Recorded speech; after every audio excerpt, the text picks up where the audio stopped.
What up, YouTube? You already know.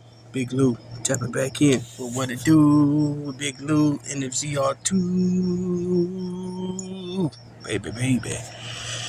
If you haven't already, first time you're coming to the channel, I'd be highly appreciated if you sub, like, to share the channel with your family, friends, folks, peoples, gente, buddy, pals, amigos, and like us, Puerto Ricanos, Boricuas, Ibaritos, say, panas, vaya.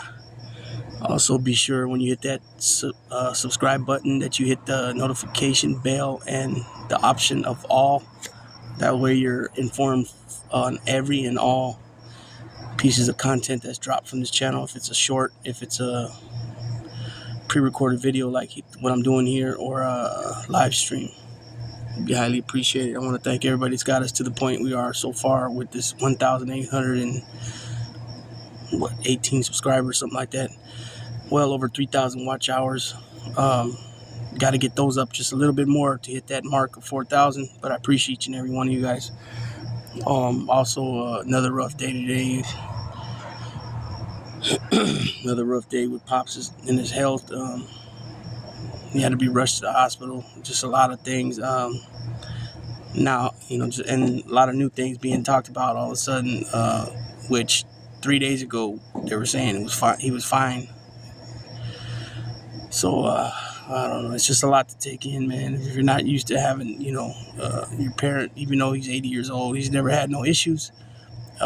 Mother either, you know what I'm saying? She's 77, and so, it's appreciated, though, if you guys keep him in your prayers. Keep me and the family and my pops in the prayers. I know it's going to be an uphill battle. You know what I mean? But I believe in the power of prayer, and I believe that all things through Jesus Christ is possible. So with that being said, let's get into the video.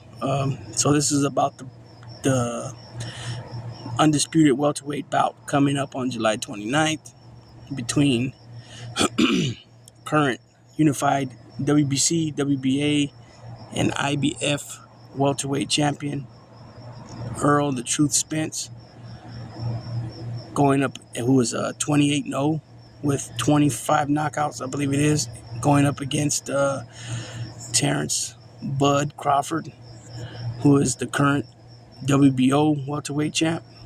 And his record is 39-0, I believe, with I think he has about 20 knockouts, 22 knockouts, something like that. And so this is the upcoming bout. This is the bout that everybody's been wanting to see for the past probably I would say at least 2 or 3 years. We thought it almost slipped through, and we weren't going to get it. It was going to be more like that Pacquiao Mayweather fight, 6-7 years down the line when they were, over the hill already. Still had skills, but over the hill, you know what I'm saying? But no, we got they were able to make this fight and continue to go the way boxing has been going. In 2023, we've been getting a lot of good fights, and it's continuing with not only this fight, but then you got the Stephen Fulton and Inoue fight coming up as well. That fight was already supposed to go down, but Inoue had an injury, and so it's rescheduled now. I got to find out when they're going to fight, but that's another big one. So, we had the Tank and the Ryan Garcia. We had the Lomachenko and the Devin Haney. We have the Canelo Alvarez, undisputed 168 king, going to go up against the undisputed 154 king and Jermell Charlo. I'll touch on that one too, a video on that fight as well. Boxing has made a major comeback in 2023, in my opinion, from what we've been getting in since like probably, I don't know exactly the year, but some time now. It's been too much politics in boxing, and the fans haven't been getting a lot of what they want to see. So anyways, we have Terrence Bud Crawford, like I said, the WBO welterweight champion, going up against the unified welterweight champion in Earl the Truth Spence Jr., who currently holds 3 belts. So I'm pretty sure, and I want to say that this is the first time in the 4-belt era that there will be an undisputed welterweight king at 147. In the 4-belt era. In the 3-belt era, I'm trying to remember. I don't even think it happened in the 3-belt era. because I remember Trinidad having the WBC and the IBF, and then going up in weight, and fighting at the junior middleweight, super welterweight, and then yes, I don't remember it happening welterweight. I think Sugar Ray had the WBA and the WBC maybe when he beat Hearns.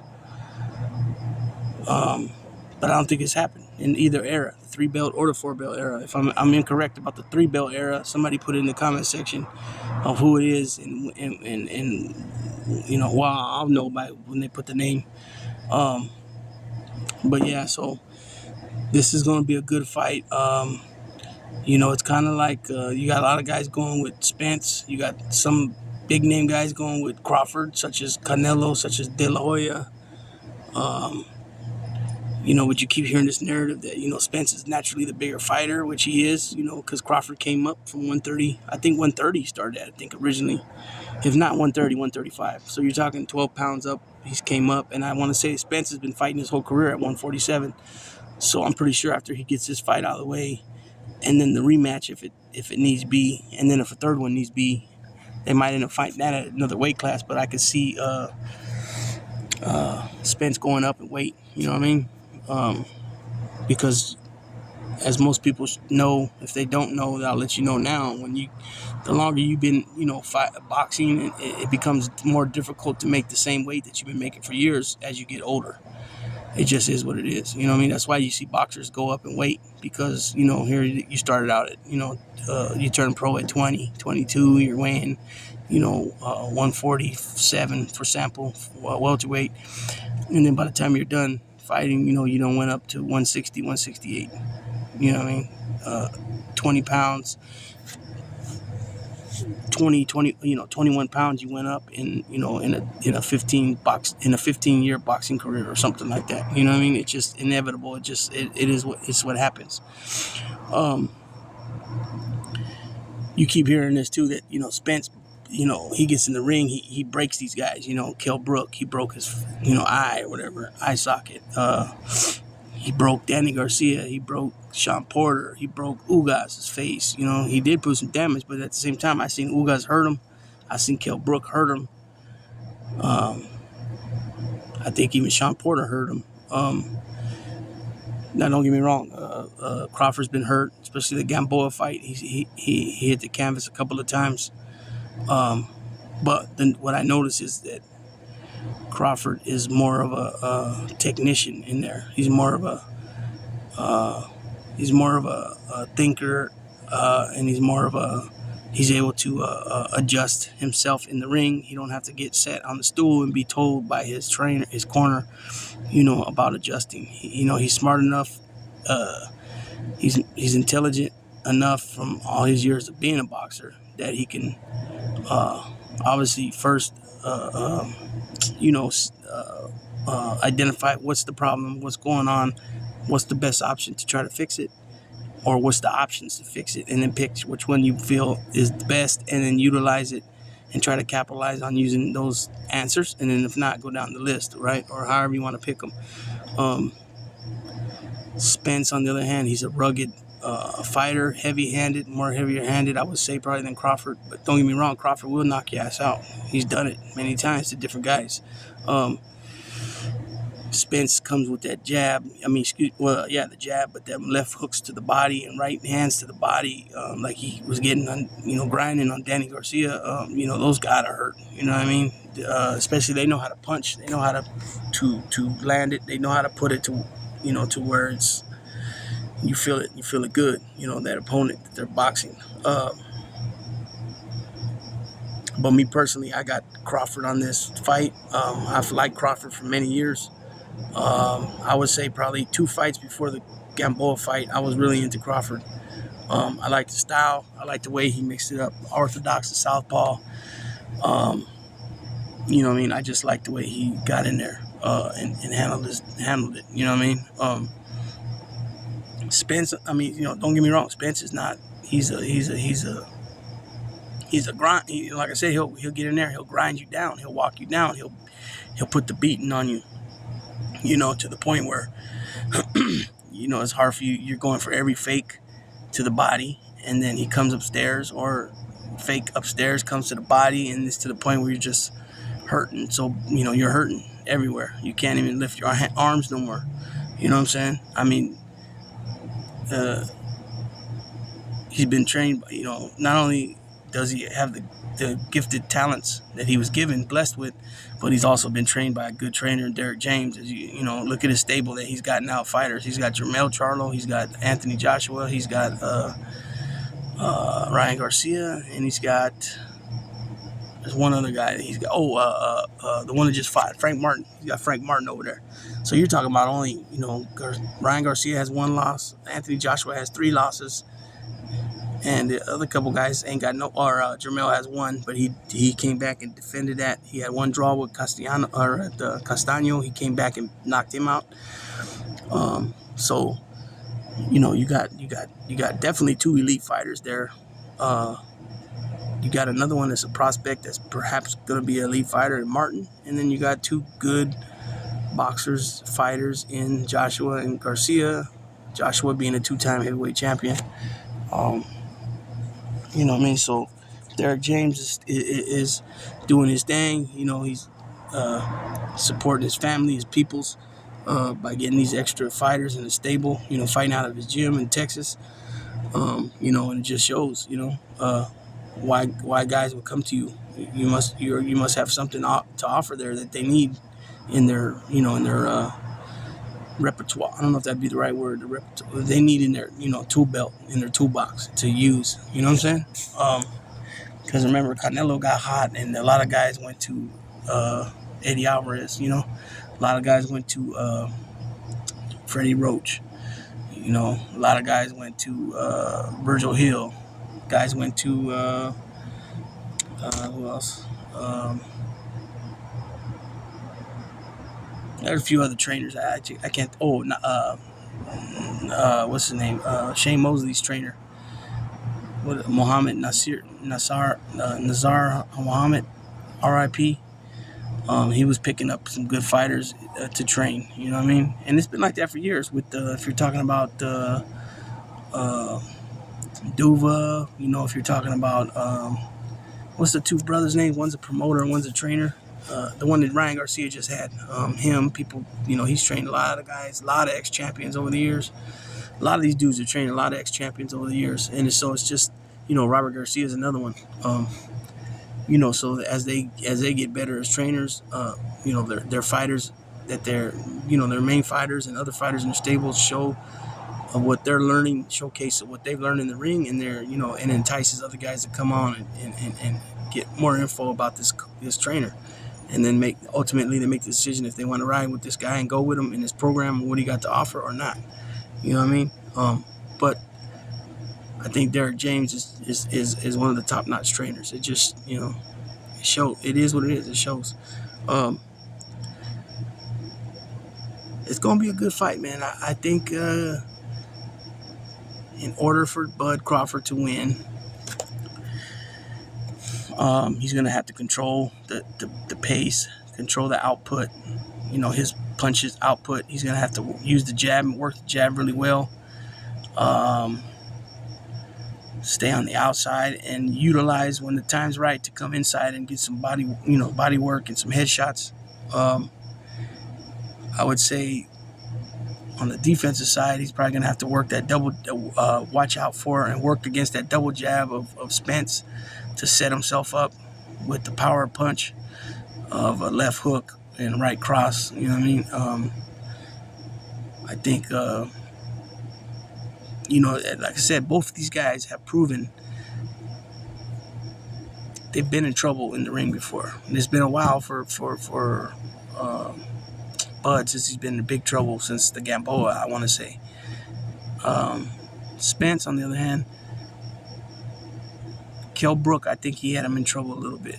You know what I mean? But he was able to bounce back. He was real young at the time. He wasn't even a champion yet.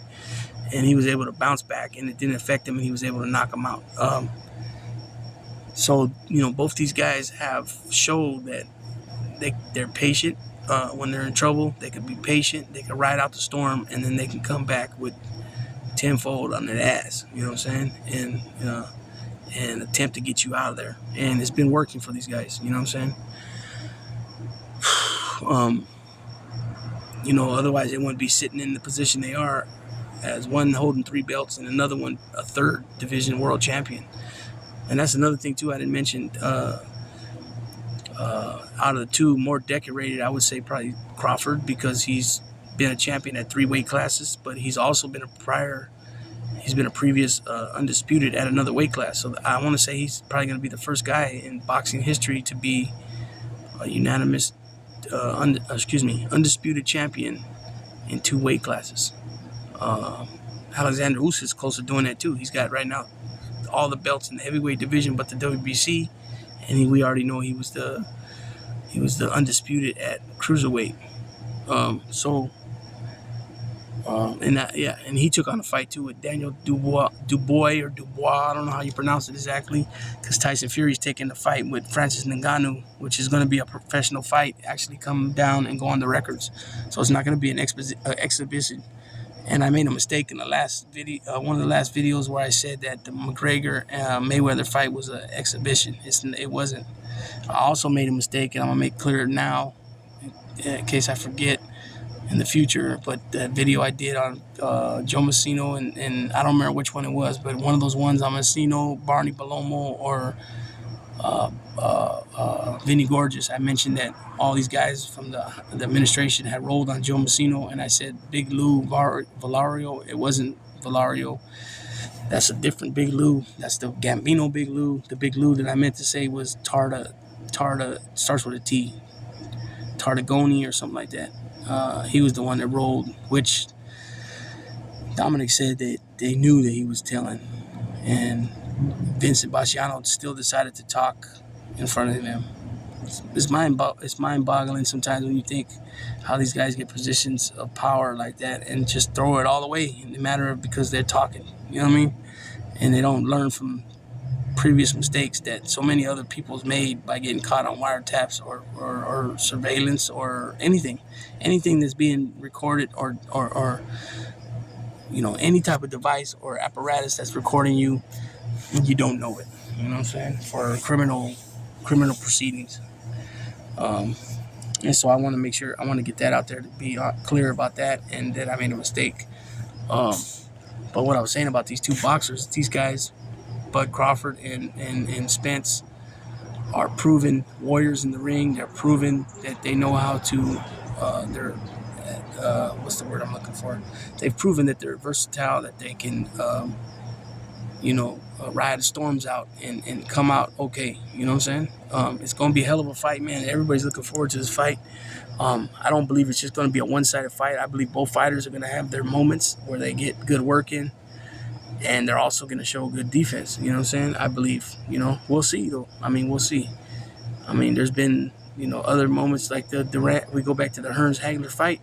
They say, they only fought 3 rounds, but they say those 3 rounds are probably some of the greatest 3 rounds of any fight ever in the history of boxing. They just came out slugging. And, unfortunately for Tommy Hearns, he was on the short end of the stick on that one, and he went meanies, So, yeah, you know what I'm saying? But, again, I'm going to go ahead and tap on out. I just want to get a little video out. I'm doing these videos too. I don't know, to see maybe if it'll help me, with what I'm going, helping me with, transition through the day with what's going on with Pops.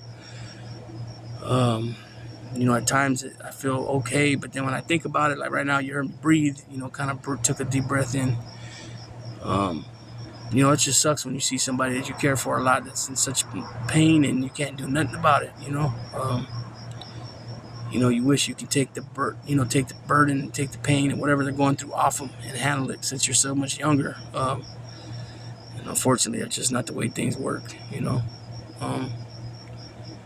And so, yeah, I'm glad they kept him, that way he can receive, the best care he can possibly get for the time being, better than him being here, and not being in good shape, breathing wise and spinning and dizzy and all the other stuff he was going through for all night long and stuff like that. And it just, like I said, it sucks when you hear your loved one going through these things.